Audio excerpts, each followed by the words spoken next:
What's up everybody, this is the Inkbird humidity controller. This thing is really handy. I'm using it to keep a mushroom fruiting chamber dialed in, and it's been working really well for me. This is the owner's manual. It comes with a lot of information as far as the controls, which seem a little bit daunting, but once you get into it, they're pretty easy to understand. We've got work 1 and work 2. Work 1 is what is controlling your humidifier, tells it when to come on and off, and work 2 is going to be connected to your dehumidifier. And it has these little lights that tell you which one is functioning at any specific time, tells you the target humidity and the current humidity. The way that it's able to tell what the humidity is it's got this little hygrometer attached to it right here. And if I'm not mistaken, this is actually replaceable, which is really handy. And as far as placement, you want to make sure that it's centrally located in whatever chamber it is you're trying to manage the humidity in. So in my case, it's down in this bottom left-hand corner, not too far away from the extraction vent. That way, it's not going to be tripping it on or off way too fast. All right, let's get into some of the controls and how we set this up. In order to get into the menu, you hold set for 3 seconds.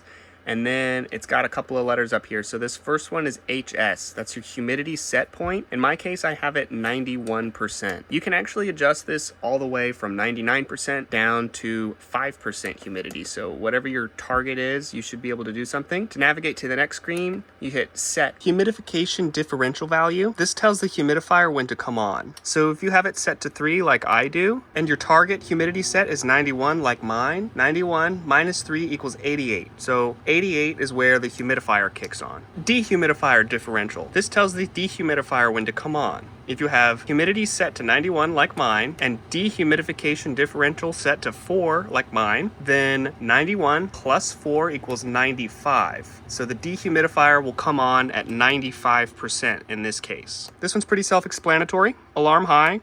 So this goes all the way up to 99. Alarm low. This one goes up to 50 PT. This is delayed protection. And if you're using a dehumidifier with a compressor, you can add a 0 to 10 minute delay between operations. So basically that just keeps your compressor from burning out in between working sessions. And then CA, this is your calibration. And this can be a positive or a negative number. And this just helps you ensure that your humidification readout is actually what it is supposed to be. Mine was actually pretty darn close. I put another hygrometer in my fruiting tent and it was reading the same value as this. So I took that as confirmation that it was correct and just went from there. Something to keep in mind is if you hold set and you're at the screen to where you can adjust the values, if you don't push anything, it reverts back to whatever it was before you started adjusting things for that whole operation. My recommendation would be to sort of write down which values you want before you get started, just so you know what you're going to be doing. And if you're going to take a break, hold set again for 3 seconds and it saves what you're planning on inputting. This thing's working really awesome for me. I would definitely recommend it if you're trying to control a fruiting chamber,